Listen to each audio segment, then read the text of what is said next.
السلام علیکم ورحمۃ اللہ وبرکاتہ۔ ترجمہ نگاری ٹرانسلیشن ایم اے عربی سیمسٹر اول پرچے چہرم مانو۔ ہم نے شروع کیا تھا پہلا بلاک جس کا عنوان ہے ترجمہ کی تاریخ اور اس کے اصول، جس میں پہلا یونٹ ہم نے ترجمہ اہمیت اور تاریخ کے عنوان سے مکمل کیا۔ اسی طریقے سے اکائی دوم ترجمہ نگاری کے بنیادی اصول اور اس کے اہم قواعد۔ اسی طریقے سے تیسری اکائی ترجمے کے عملی مراحل کو، ان 3 یونٹس کو ہم نے مکمل کیا۔ آج ہم انشاءاللہ شروع کریں گے چوتھی اکائی، وہ ہے ترجمہ نگاری کے مطلوبہ اوصاف اور اس کے رہنما خطوط۔ اس چوتھے یونٹ میں ہم پہلے مقصد دیکھ لیں گے اس کا، اس کے بعد تمہید، مترجم کے شرائط اور اس کی بنیادی صفات، چند ضروری ہدایات، اور آخر پر پوری بحث کا خلاصہ اکتسابی نتائج کے عنوان سے۔ اس یونٹ کے پڑھنے کا مقصد ہے ترجمہ نگاری میں مترجم کا کیا کردار ہوتا ہے، یہ جاننا، اس سے ہم واقف ہوں گے۔ اسی طریقے سے ترجمہ نگاری کے لیے مترجم کو کن شرائط کو پورا کرنا ضروری ہے۔ تیسرا، ترجمہ نگاری کے لیے مترجم کو کن صفات کا حامل ہونا چاہیے۔ چوتھا، مترجم کو دوران ترجمہ کن باتوں کا لحاظ رکھنا چاہیے۔ پانچواں، مترجم کو دوران ترجمہ علمی لیاقت کے ساتھ ساتھ کن پیشہ ورانہ مہارتوں کو بروئے کار لانا چاہیے۔ اب ہے تمہید۔ ترجمہ نگاری کا کام کرنے والے کو مترجم کہتے ہیں۔ مترجم ترجمہ کے عمل میں بنیادی رکن کی حیثیت رکھتا ہے اور اس کا کردار اس سلسلے میں مرکزی ہوتا ہے۔ مترجمین پیشہ ور زبان داں ہوتے ہیں، صاحب قلم ہوتے ہیں، زبانوں کی تہذیب و ثقافت سے آشنا ہوتے ہیں۔ اسی کے ساتھ ساتھ وہ دو زبانوں کی ڈپلومیسی سے بھی واقف ہوتے ہیں کہ دونوں زبانوں یعنی اصل اور مطلوبہ زبانوں کے تہذیبی، لغوی اور سماجی فروق سے واقف ہوتے ہیں اور ان تمام امور کو ترجمہ کے دوران ملحوظ رکھتے ہیں۔ اسی طرح مترجم کے لیے یہ ضروری ہے کہ وہ جن مضامین کا ترجمہ کر رہا ہو ان کے موضوعات اور ان کی بنیادی تفصیلات سے بھی واقفیت رکھتا ہو۔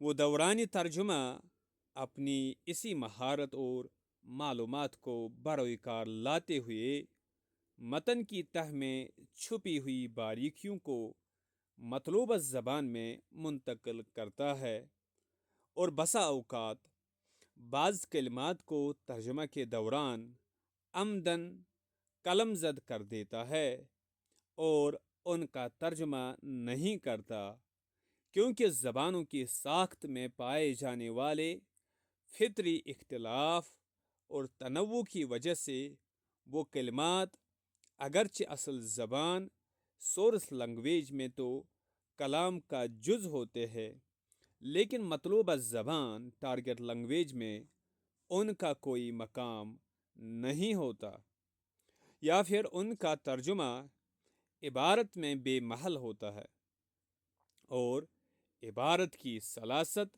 اور روانی میں ثقل پیدا کرتا ہے۔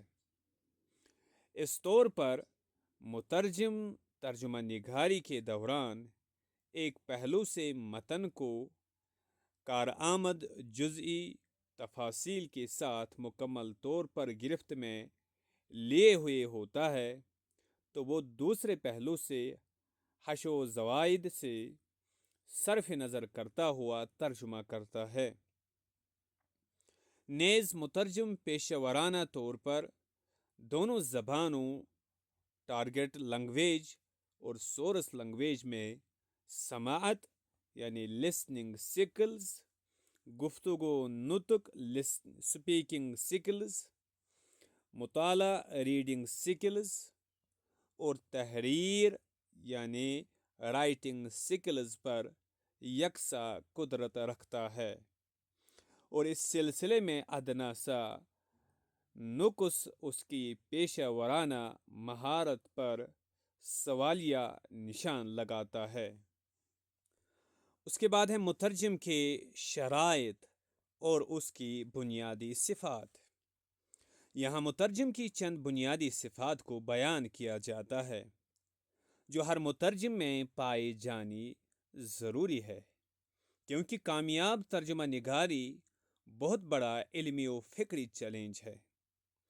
اس لیے کہ عصر حاضر میں مختلف زبانیں بولنے والوں کے درمیان گہرے روابط اور تعلقات اور مختلف جہات میں پھیلی ہوئی سرگرمیوں کی وجہ سے مترجم کی حیثیت دو چند ہو گئی ہے، اور یہی اہمیت اسے اسٹریٹجک مقام عطا کرتی ہے۔ لہذا مترجم کے لیے ضروری ہے کہ اس میں مندرجہ ذیل صفات و شرائط پائی جائے۔ اصل زبان سورس لنگویج سے مکمل واقفیت مترجم کے لیے نہایت ضروری ہے۔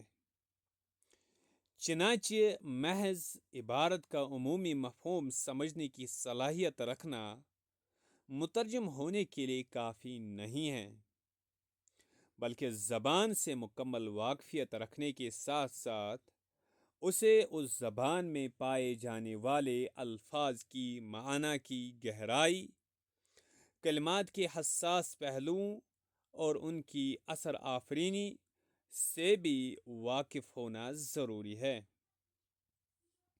نیز متن کے اسلوب پر بھی اس کی گہری نظر ہونی چاہیے، کیونکہ کلمات کے ساتھ ساتھ اسلوب بھی قاری تک متن کی روح اور پیغام کو پہنچانے میں اہم رول ادا کرتا ہے۔ متن کو اچھی طرح سمجھ لینے کے بعد اگلا مرحلہ مطلوبہ زبان میں منتقلی کا ہوتا ہے۔ اس لیے مترجم کے لیے ضروری ہے کہ وہ مطلوبہ زبان کے بنیادی اصولوں اور قواعد، نحو و صرف، لغت، مادہ و اشتقاق اور اس زبان کے دیگر بنیادی امور سے واقف ہو۔ مترجم کے لیے ضروری ہے کہ جس مضمون کا ترجمہ کر رہا ہو اس کے موضوع پر مکمل دسترس حاصل ہو۔ بسا اوقات ایسا ہوتا ہے کہ مترجم زبان پر تو عبور رکھتا ہے، لیکن جن مضامین کا ترجمہ کرنا چاہتا ہے اس کے موضوعات مثلاً کیمیا، طبیعیات، حیاتیات وغیرہ سے یکسر ناواقف ہوتا ہے۔ ایسی صورتحال میں سائنسی و تکنیکی مضامین کے ترجمہ کے دوران صرف زبان دانی کافی نہیں ہوتی، بلکہ موضوع سے واقفیت بھی ضروری ہوتی ہے۔ مترجم کے لیے ضروری ہے کہ اس کو بیان پر اس قدر قدرت حاصل ہو کہ وہ ترجمہ شدہ مضمون میں صاحب مضمون کی روح منتقل کر سکے اور ترجمہ میں اس کا رول ادا کر سکے، بلکہ مترجم حتی الامکان صاحب مضمون کا انداز بیان اختیار کرنے کی کوشش کرے۔ مترجم کے لیے ضروری ہے کہ اس میں ادبی ذوق پایا جاتا ہو، کیونکہ دونوں زبانوں یعنی اصل زبان اور مطلوبہ زبان میں مہارت، موضوع سے واقفیت اور مضمون سے دلچسپی کے باوجود ترجمہ نگاری اس وقت تک کامیاب نہیں کہلائی جا سکتی جب تک مترجم میں ادبی ذوق نہ پایا جاتا ہو۔ مترجم الفاظ کے عمدہ انتخاب پر بھی دسترس رکھتا ہو، اور اس میں مناسب ذوق شعری بھی ہو تاکہ اشعار کا ترجمہ کرتے ہوئے ضرورت پڑنے پر نئے الفاظ سے نئی بندشیں بنا سکے اور ترجمے کے ذریعے اپنی زبان میں الفاظ اور فکر کے نئے امکان سامنے لا سکے اگر کسی علمی کتاب کا ترجمہ کرنا مقصود ہے تو مترجم پر فرض ہے کہ پہلے اس کا بغور مطالعہ کر کے اصطلاحات کو نشان زد کرے اور پھر ان کی فہرست تیار کر لے۔ اس کے بعد موضوع ترجمہ تجویز کر کے ان اصطلاحات کا شروع سے آخر تک ہر جگہ وہی ترجمہ استعمال کرے تاکہ مفہوم میں یکسانیت رہے۔ اس سے ترجمہ میں بے ساختگی اور باقاعدگی آتی ہے اور قاری ان اصطلاحات کو سمجھنے میں کسی الجھن کا شکار نہیں ہوتا۔ مترجم کے لیے یہ بات نہایت ضروری ہے کہ وہ شخصی تاثر کو ترجمے پر بالکل اثر انداز نہ ہونے دے اور اصل مضمون میں فکری آراء یا ذاتی تاثرات کے مطابق تحریف نہ کرے، بلکہ جس قدر ممکن ہو سکے اپنی جانب سے مؤلف کے موقف اور اس کے پیغام میں کسی قسم کی دخل اندازی نہ کرتے ہوئے منوعاً مؤلف کے پیغام کو مطلوبہ زبان میں منتقل کرے۔ کامیاب مترجم کے لیے یہ بھی ضروری ہے کہ وہ اختراعی صلاحیتوں کا حامل ہو۔ ترجمہ نگاری کے بنیادی اصولوں میں ایک اصول تہذیبی تقارب کلچرل اپروکسیمیشن کا بھی ہے، جس میں بسا اوقات مترجم کا سابقہ ایسی اصطلاحات یا الفاظ سے پڑتا ہے جن کا بدل مطلوبہ زبان میں نہیں پایا جاتا، تو ایسی صورت میں مترجم کو چاہیے کہ اس لفظ کا قریب ترین مناسب بدل تلاش کرے اور اپنی اختراعی صلاحیت سے کام لیتے ہوئے مطلوبہ زبان میں اس لفظ کے لیے ایک نئی اصطلاح وضع کر دے۔ مترجم کے لیے ضروری ہے کہ وہ ادبی ذوق کا حامل ہونے کے ساتھ ساتھ دقیق النظر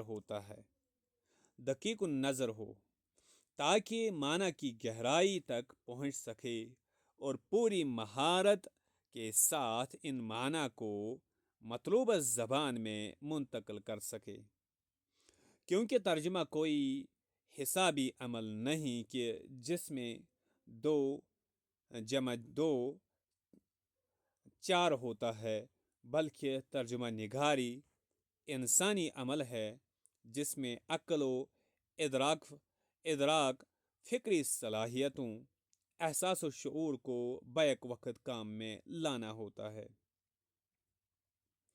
ڈکشنری سے استفادہ کرنا بھی مترجم پر فرض ہے۔ یہ ایک طرح سے مترجم کا ہتھیار ہے، لہذا اس سے موضوع اور عمدہ الفاظ ڈھونڈ کر ترجمے کو رواں اور بہتر بنایا جا سکتا ہے۔ مترجم کے لیے لازمی ہے کہ وہ وسیع المطالعہ ہو، اس کا ترجمہ پڑھتے ہوئے تازگی کا احساس ہو، نہ کہ قاری کسی الجھاؤ کا شکار ہو۔ فن ترجمہ نگاری میں فرانسیسی شاعر اور مترجم ڈولٹ ایٹینی نے مترجم کے لیے 5 بنیادی اصول وضع کیے ہیں۔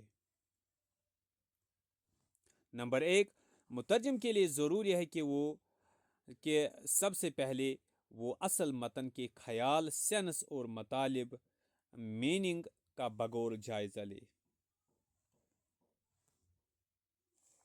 نمبر 2، مترجم کے لیے ضروری ہے کہ وہ دونوں زبانوں یعنی سورس لینگویج اور ٹارگٹ لینگویج پر مکمل عبور رکھتا ہو۔ نمبر 3، مترجم کو لفظی ترجمے ورڈ فار ورڈ ٹرانسلیشن سے گریز کرنا چاہیے۔ نمبر 4، مترجم کو چاہے وہ عبارت میں بیجا ثقل سے گریز کرے اور ترجمہ میں روزمرہ کی زبان کو استعمال کرے۔ نمبر 5، مترجم کو آزادی ہونی چاہیے کہ وہ درست آہنگ کریکٹ ٹیون کے لیے مناسب الفاظ کا چناؤ کرے۔ فرانسیسی شاعر مترجم ڈولٹ ایٹینی کے بیان کردہ مذکورہ بالا اصولوں کے مطابق ضروری ہے کہ متن کے خیال اور مطالب پر توجہ دی جائے۔ مترجم کو دونوں زبانوں سورس لینگویج اور ٹارگٹ لینگویج پر عبور حاصل ہو۔ ڈولٹ کے بیان کردہ اصول کے مطابق ایک بات جو سامنے آئی ہے وہ یہ ہے کہ مترجم کو لفظ بلفظ ترجمہ نہیں کرنا چاہیے۔ گویا ڈولٹ آزاد ترجمے کے حق میں ہیں اور وہ مترجم پر زیادہ پابندیاں لگانے کے قائل نہیں ہیں۔ وہ مترجم کو اس بات کی آزادی دیتے ہوئے کہ مترجم کو چاہیے کہ وہ مشکل زبان میں ترجمہ کرنے کے بجائے عام بول چال کی زبان کو استعمال کرے اور اس کا الفاظ کے انتخاب کے سلسلے میں یہ رویہ ہو کہ وہ جو الفاظ ترجمے میں استعمال کرے گا اس سے اسلوب اظہار میں روانی پیدا ہو، نہ کہ مشکل۔ اس کے بعد ہے ضروری ہدایات۔ ترجمہ نگار کی بنیادی صفات کو بیان کرنے کے بعد اب ان ذیلی امور کا ذکر کیا جاتا ہے جن کو ترجمہ کرنے سے پہلے یا دوران ترجمہ ملحوظ رکھنا چاہیے۔ اگرچہ مندرجہ ذیل امور ترجمہ کے عمل سے براہ راست تعلق نہیں رکھتے، لیکن پیشہ ورانہ طور پر مترجم کو انہیں اختیار کرنا چاہیے تاکہ وہ پوری یکسوئی اور خاطر جمعی کے ساتھ ترجمہ کا عمل انجام دے سکے، نیز زمانے کے تقاضوں سے بھی ہم آہنگ ہو سکے۔ وہ ذیلی امور یہ ہے: نمبر 1، نشست گاہ اور کرسی مناسب ہو۔ نمبر 2، کمرے میں مناسب روشنی ہو۔ نمبر 3، مناسب حجم کا کلیدی تختہ، کی بورڈ اور ماؤس ہو۔ نمبر 4، دوران عمل حتی الامکان موبائل کا استعمال نہ کرے اور صرف ضروری گفتگو کرے۔ نمبر 5، مترجم اس بات کی کوشش کرے کہ اس کے اور گاہکوں کے درمیان خوشگوار تعلقات ہو اور وقتاً فوقتاً مناسب موقعوں پر فرق مراتب کے ساتھ انہیں مبارکبادی کے پیغام بھیجے۔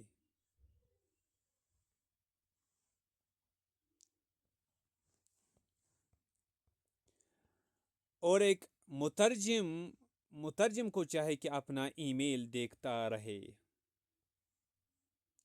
اور ہر ای میل اور پیغام کا بلا تاخیر پیشہ ورانہ انداز میں جواب دے۔ اور ایک نکتہ، مترجم کو چاہے کہ جراثیم کش software, anti virus software کی پابندی کے ساتھ تجدید کرتا رہے۔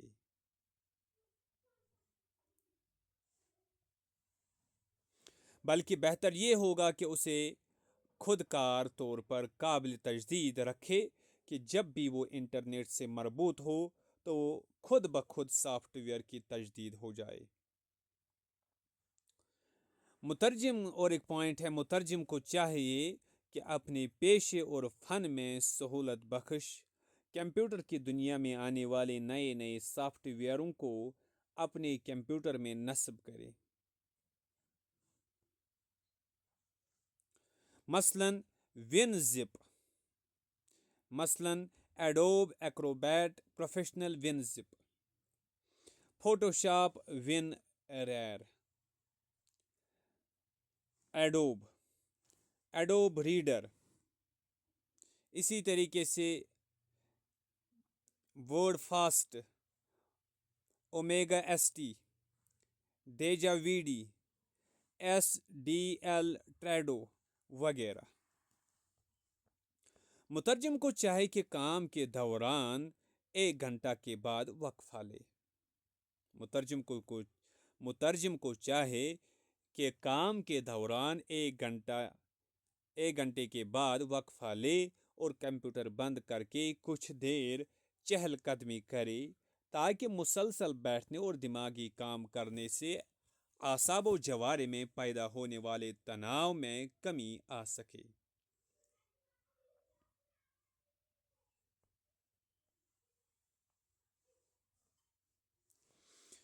اور ایک نکتہ ہے، مترجم کو چاہے کہ اپنا حلیہ درست رکھے، چہرے پر بشاشت اور تازگی ہو۔ اس کے لیے روزانہ نیند کی مناسب مقدار ضروری ہے،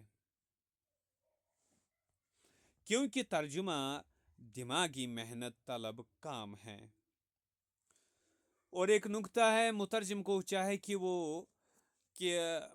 کو چاہے کہ وعدے کی پابندی کرے اور ہر حال میں کام کو مقرر وقت پر سپرد کرے۔ اس سلسلے میں کوئی عذر و حیلہ سازی نہ کرے، کیونکہ وعدہ کی پابندی پیشہ ورانہ زندگی کا لازمی حصہ ہے۔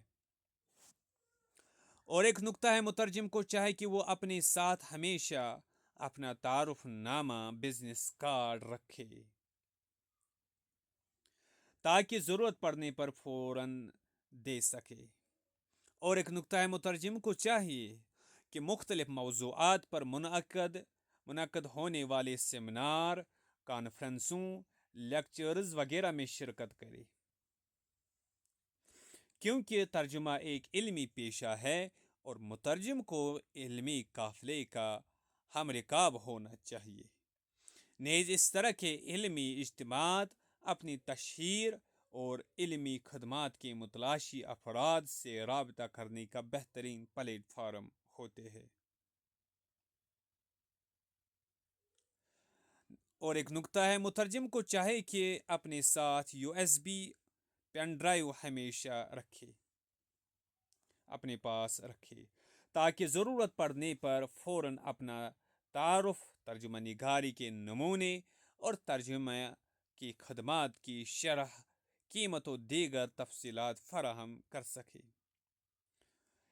اب اس پوری بحث کا خلاصہ اکتسابی نتائج کے عنوان سے۔ پچھلے صفحات میں آپ نے مترجم کی بنیادی صفات اور اس کے امتیازی اوصاف کے بارے میں معلومات حاصل کی اور ان لازمی امور سے بھی واقفیت حاصل کی جسے ایک مترجم کو اپنی پیشہ ورانہ زندگی میں اختیار کرنا چاہیے۔ ان تمام نکات کا خلاصہ یہ ہے کہ مترجم اصل زبان میں ماہر ہو۔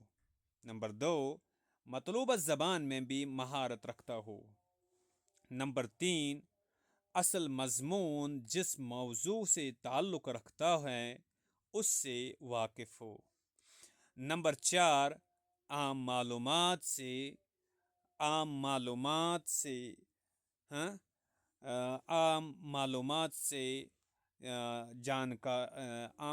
کی جانکاری ہو۔ نمبر 5، تعبیرات کے تہذیبی پس منظر سے باخبر ہو۔ اصل زبان کی اور ایک نکتہ، اصل زبان کی تعبیرات کے مقابل مطلوبہ زبان میں استعمال ہونے والی تعبیرات کی واقفیت رکھتا ہو۔ اور ایک نکتہ، دونوں زبانوں کے محاورات اور ضرب الامثال سے واقف ہو، کیونکہ محاورات اور ضرب الامثال کا ترجمہ لفظی طور پر نہیں کیا جا سکتا بلکہ محاورات میں ہی کیا جا سکتا ہے۔ مذکورہ علمی صلاحیتوں کے ساتھ ساتھ اسے اپنے پیشہ ورانہ صلاحیتوں کا بھی خیال رکھنا ہونا چاہیے، پیشہ ورانہ صلاحیتوں کا بھی حامل ہونا چاہیے، کمپیوٹر اور اس میں چلنے والے پروگراموں کے بارے میں واقف ہونا چاہیے۔ یہ ہے پوری بحث کا خلاصہ۔ اب کچھ سوالات ہیں جن کو آپ دیکھ لیں گے اور بعد میں الگ سے بھی ان کو ہم دیکھ لیں گے۔ نمونے کے امتحانی سوالات۔ نمبر 1، مترجم کسے کہتے ہیں؟ ترجمہ نگاری میں اس کا کیا کردار ہوتا ہے؟ نمبر 2، ترجمہ نگاری کے لیے مترجم کو کن شرائط کو پورا کرنا ضروری ہے؟ نمبر 3، مترجم کی امتیازی صفات کو قلم بند کرے۔ نمبر 4، فرانسیسی شاعر اور مترجم ڈولٹ اسٹینی نے مترجم کے لیے جو بنیادی اصول وضع کیے ہیں ان کو بیان کر کے ان کا تحلیل و تجزیہ کرے۔ نمبر 5، مترجم کو ترجمہ نگاری کے دوران کن باتوں کو ملحوظ رکھنا چاہیے جو اس کی پیشہ ورانہ زندگی میں معاون ثابت ہوتی ہے۔ اس طریقے سے ہم نے یہ